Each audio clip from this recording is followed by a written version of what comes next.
Bonjour, est-ce que vous avez envie de tout savoir sur le chakra turquoise, un des chakras intermédiaires les plus importants? Je vous invite à découvrir cette vidéo. Bienvenue dans la chaîne qui vous aide à être épanoui aussi bien dans votre vie que dans votre lieu de vie. Alors le chakra turquoise se situe juste ici. Il est de couleur turquoise comme son nom l'indique, il va être lié en fait au thymus et son élément est l'air. Qu'est-ce que ça symbolise ce chakra? Donc bien sûr, pareil, il va y avoir un rayonnement devant et derrière, et comme c'est un chakra intermédiaire, il va rayonner un petit peu moins que les 7 principaux qu'on a déjà vus ensemble dernièrement.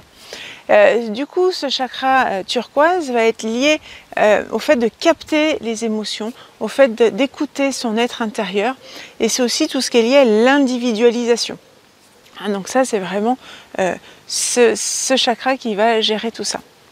Quand on a un chakra en excès, ce sont des personnes qui vont trop capter les émotions.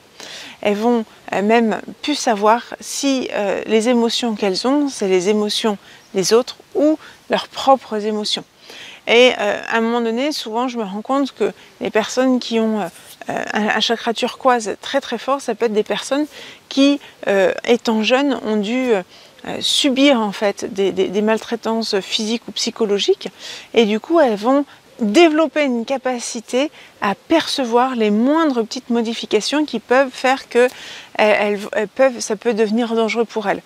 Donc souvent les gens qui ont subi des choses comme ça pendant leur enfance ont ce chakra turquoise trop développé. Et du coup, c'est des personnes qui vont avoir tendance à avoir envie de vivre des émotions fortes. Elles vont chercher sans arrêt des expériences émotionnelles. Et ce sont des personnes qui ont du mal à prendre leurs limites. Elles ont une limite floue par rapport aux autres. C'est un peu comme un enfant quand il est tout petit. Dans les premières années, l'enfant ne sait pas exactement où est-ce que sont ses limites par rapport à sa maman, etc. Il a l'impression qu'il fait un tout avec sa maman. Et du coup, comme il a du mal à avoir conscience de cette limite, il va avoir besoin de temps en temps d'avoir des moments seuls pour pouvoir se recentrer. Quelqu'un qui va avoir un chakra turquoise un peu court, c'est quelqu'un qui va avoir tendance à être replié sur lui-même et qui ne va pas écouter les autres. C'est quelqu'un qui va fuir en fait toutes les souffrances et va nier en fait ses émotions. Du coup, comme il va nier ses émotions, il va avoir tendance à vouloir contrôler par le mental.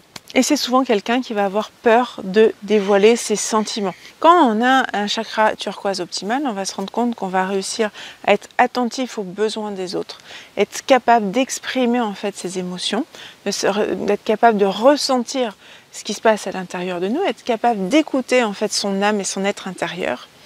Et tout ça en fait de façon fluide. On va être capable de ressentir l'émotion de l'autre, de la capter, mais pas de la subir. Et donc on va être capable de reconnaître ce que l'autre vit. Comment on peut activer ce chakra turquoise ou l'équilibrer? On va tout simplement venir masser la main là, juste ici, au niveau des petits coussinets qu'on a là. Ça va permettre d'activer notre chakra turquoise. Voilà, donc je vous invite à ressentir ça, à bien le masser, et en même temps ça permet de stimuler le système immunitaire puisque notre chakra turquoise est lié au thymus. Donc c'est quand même intéressant. Je vous dis à demain pour qu'on puisse parler de l'aromathérapie et de la lithothérapie pour aider notre chakra turquoise. Et n'hésitez pas à aller cliquer là sur la petite cloche pour ne rien louper des prochaines vidéos. Je vous dis à bientôt.